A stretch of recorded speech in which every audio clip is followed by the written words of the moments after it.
Hello guys, তো আজকে আমরা কোথায় যাচ্ছি কি করছি কিছু জানি না, বাট যাচ্ছি কোনো একটা জায়গায়।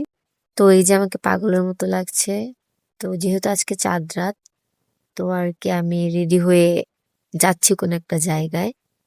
তো গরুর হাটে ফার্স্টে আমরা চলে গিয়েছিলাম। তো যাওয়ার আগে এদিকে মেকআপ করে নিচ্ছিলাম। ফার্স্টে ময়শ্চারাইজার ইউজ করেছি, যেটা আমি এখন নিউ অ্যাড করেছি। তো তারপর হচ্ছে আমি ফেস পাউডার অ্যাড করেছি। তারপর আমি হালকা একটু সাজ দিয়ে রেডি হয়ে তাড়াতাড়ি চলে যাচ্ছিলাম। কাজল তো আমার দিতে হবে, বাঙালি নারী কাজলে পাগল। তো এই যে কাজল দেওয়ার পর আমার কাছে মনে হচ্ছিল যে ফার্স্টে ভূত, তারপরে আর কি ঠিক করেছি। তো মাস্কারা দেওয়ার সময় আমার একটু প্রবলেম হয়। তো এরপর আর কি আমি পারফেক্টলি মাস্কারা দিতে পেরেছি। তারপরে ব্লাশ অ্যাপ্লাই করছি, জাস্ট হালকা একটু দিয়ে দেন আর কি চলে যাচ্ছিলাম। তারপর আমি বারবার দেখছিলাম, তো অনেক আয়োজন যেহেতু আজকে চাঁদ রাত। তো তাড়াতাড়ি রেডি হচ্ছিলাম, কেননা হচ্ছে বাসায় এসে আবার মেহেদি দিতে হবে। আমি নিজে দিই, তারপর কিছু বাচ্চাদের দিয়ে দিই, তারপর অনেকে আসে আমার কাছে মেহেদি দিতে, ওদের সবাইকে দিয়ে দিই। তো আমি একদম যে লাস্টে দিই মেহেদি, আমার দিতে দিতে ভোর হয়ে যায়। তো এই যেদিকে আমি আমাকে দেখছিলাম ফাইনাল লুকে, আমি তেরে নাম কার্ড দিয়ে দিয়েছিলাম সালমান ভাইয়ের। তো এটা দেখছিলাম, আমার এত হাসি লাগছিল আমাকে দেখে যে আমি আমার নিজের চুল নিজে কেটেছি, বাট ভুলবশত এটা সালমান খানের কাট হয়ে গিয়েছে। তো এটাই আর কি নিয়ে ফাইজলামি করছিলাম। তারপরে এই যে আমি এদিকে আমার অর্নামেন্টস পরে নিচ্ছিলাম, এদিকে আমাকে সে কল দিচ্ছে, আর আমি এদিকে আমার মেকআপ নিয়ে বিজি। প্রায় 10-15 বার কল দিচ্ছে, আর আমি তো বেরই হচ্ছিলাম না, আমি খালি বলছি যে দাঁড়াও, বের হচ্ছি বের হচ্ছি। তো এদিকে আমি আমাকে দেখছিলাম, দেন বের হয়ে গেলাম ফাইনালি।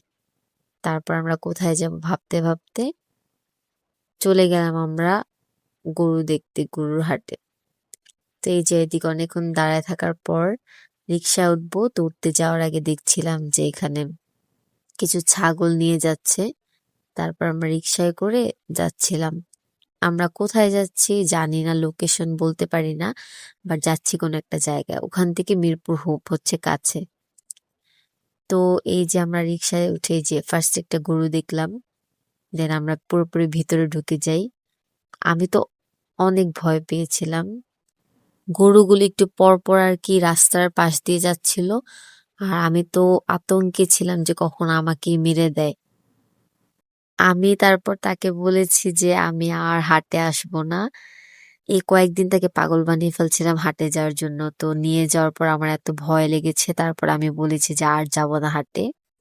তো এরপর আমি এখান থেকে যেহেতু মিরপুর হোপ কাছে, তো গিয়েছিলাম একটু কেনাকাটা করার জন্য। বাট মানে আমার এগুলো পছন্দ হচ্ছিল না, তো যার কারণে এগুলো আর কি নেওয়া হয়নি। এখানে অনেক সুন্দর সুন্দর থ্রি পিস কালেকশন ছিল, কুর্তি ছিল, তো আমার এখান থেকে জাস্ট কুর্তি আর এই যে এক জোড়া জুতা নেওয়া হয়েছে। আমি প্রায় এখান থেকে জুতা, তারপর কুর্তি, এগুলো কালেকশন বেশি নিয়ে থাকি, ভালোই পড়ে। তো যার কারণে আর কি এখান থেকে কাছে দেখে চলে গিয়েছিলাম। দেন টুকটাক এই যে এগুলো দেখছিলাম, ভিডিও করছিলাম, ভালোই, খারাপ না এগুলো। তো ফুললি আর কি এটার উদ্দেশ্যে যাওয়া হয়নি, তাই আর কি এটার ফুল ক্লিপ গুলো নিতে পারিনি, যার কারণে অল্প অল্প ক্লিপ গুলো নিয়েছি। এই যে কুর্তি কালেকশন এখানে ছিল, এগুলো বেশি প্রাইস না। তারপরে তো বাসায় ফিরতে ফিরতে রাত হয়ে গিয়েছে, প্রায় 7টা থেকে 8টার মতো বেজে গিয়েছে। তারপর আমরা বিকালে যেহেতু খেয়েছিলাম, অনেক ক্ষুধা লেগেছে। তারপর বাসায় এসে তো আমার মামনি গরুর মাংস ভুনা করেছিল, তো ওইটা দিয়ে ভাত খাচ্ছিলাম। এরপর আমি আমার ডালা সাজাচ্ছিলাম মেহেদির, একটু ভিডিও ক্লিপ নেওয়ার জন্য। তারপরে এই তো আমার কাজে আমি বসে পড়েছি মেহেদি দেওয়াতে। তো ওদেরকে আমি দিচ্ছিলাম, এখানে আমার ছোট বোনও আছে। তারপর লাস্টে আমি দিয়েছি, সবার ক্লিপ নেওয়া হয়নি, অনেক টায়ার্ড হয়ে গিয়েছিলাম। সো চাঁদ রাতের ব্লগটা কেমন লেগেছে অবশ্যই জানাবেন। Thank you so much for watching, bye by.